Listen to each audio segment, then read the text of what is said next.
ముచ్చట్లు నడుస్తున్నాయి. మస్తుగున్నాయి పిల్ల మూడగట్టుకుని వస్తానా ఆగాగు. మా ఇల్లేమో బాయకడ అయిపోయే ఊర్లో ముచ్చట్లు ఏమైతున్నాయో ఏందో ఏం తెలవకపాయే. మా కోడలి పిల్ల మహిళా సంఘం లీడర్ అయింది. ఊర్లో ముచ్చట్లు ఏంది ఏంది కథ తన దగ్గర పోయి అరుచుకుని వస్తా. ఓ కోడలి పిల్ల ఏం చేస్తున్నావు ఎట్టున్నావు? సానొద్దులో గానొస్తున్నావు అత్త.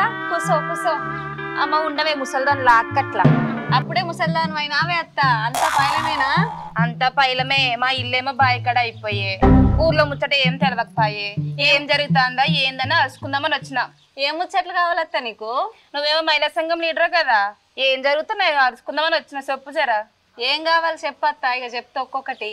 అవు గాని సంఘంలో ఎవరే పెళ్లిళ్ళు అయినాయి అంట. అవ్వత్త 3 పిల్లల పెండ్లీలు అయినాయి. గా ముచ్చట అరుచుకుందామని వచ్చిన.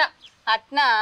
ఏంది మరి నాకు జర సమాచారం చెప్పు. పోయిన దొర ఓ తీరుగుండే, ఇప్పుడు వచ్చిన రెడ్డి ఓ తీరుగుండే.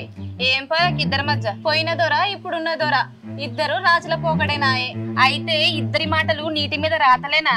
అవ్వత్త ఇక పోయిన దొరదేమో నీటిలో రాయేసి మునిగిందా అంటాడు.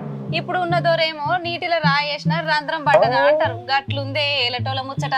ఓ చిత్రంగా ఉంది కదే. చిత్రమే అత్త.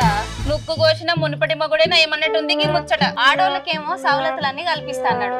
ఆడవిల్ల పెండ్లికి తులం బంగారం 1,116 రూపాయలు ఇస్తానే అన్నాడు. ఓ ఆ మాటలు ఈ మాటలు చెప్పి ఎలక్షన్లలో గెలిచిండు. గా గెద్ద బుక్కు ద్వారా నా పెద్ద బిడ్డ పెళ్లికి 51,000, నడిపాంకేమో 75,116, చిన్నాం పెళ్లికేమో తులం బంగారం 1,116 ఇస్తాడని తేగా మురిసిన. మొన్న మా పిల్ల పెళ్లికి పెట్టిన బంగారంలో తులం తక్కువ పెట్టిన. ఆ ముచ్చటి గుర్తొస్తుంటేనే కడుపులో గుబులైతాంది. మన ఎమ్మెల్యే సారు గ్రామ పంచాయతీ కాడికి వచ్చిండు కదా, కళ్యాణ లక్ష్మి చెక్కులు పంచుతాని తులం బంగారం ఇయ్యలేదా? ఏ ఊకో, వాళ్ళు ఎన్న మనకు అప్పున్నారా? నేను పోయాలని అడగానికి ఇస్తారు లేకపోతే లేదు. అయ్యో అంతేనా అత్త? ఇప్పుడు నాకు వచ్చింది కదా నే బాధ. నీకేం బాధ పిల్ల?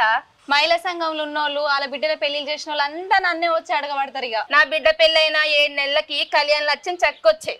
ఆడికింత ఈడికింత ఇచ్చినాక అర్ధ తులం బంగారం కూడా రాలే. ఏమన్నా ఉపాయం ముచ్చట ఉందా కోడలి పిల్ల? అదే ఆలోచనలో పడ్డా. మహిళా సంఘం మీటింగ్ పెడతా, చర్చ పెట్టి మహిళా సంఘానికి ఇస్తున్న పైసలు సర్కార్ వాళ్ళకు తీర్మానం పంపిస్తా. మనం పెట్టిన తీర్మానానికి సర్కార్ సాయం చేస్తారా? అంతా దేవుందయ్యా. మనం కట్టే పనులతోనే జీతం తీసుకొని కుర్చీలో కూర్చుంటున్నారు. అయితే ఏంది ఇప్పుడు మనం బాన్సనాలా? అధికారంలోకి రానికి ఆ పథకాలు ఈ పథకాలు అంటారు. అవి వచ్చేనా సచ్చేనా? అవ్వత్త నువ్వు అన్నది నిజమే. ఆ పథకాలు ఈ పథకాలు అంటారు. అవి ఎవరికి ఇస్తారో ఎక్కడ పోతాయో. సర్లే కోడలి పిల్ల నేను పోయొత్తా, ఇప్పటికే మస్తు టైం అయింది. అట్నే అట్నే అత్త జర పైలంగా పో. సరే సరే.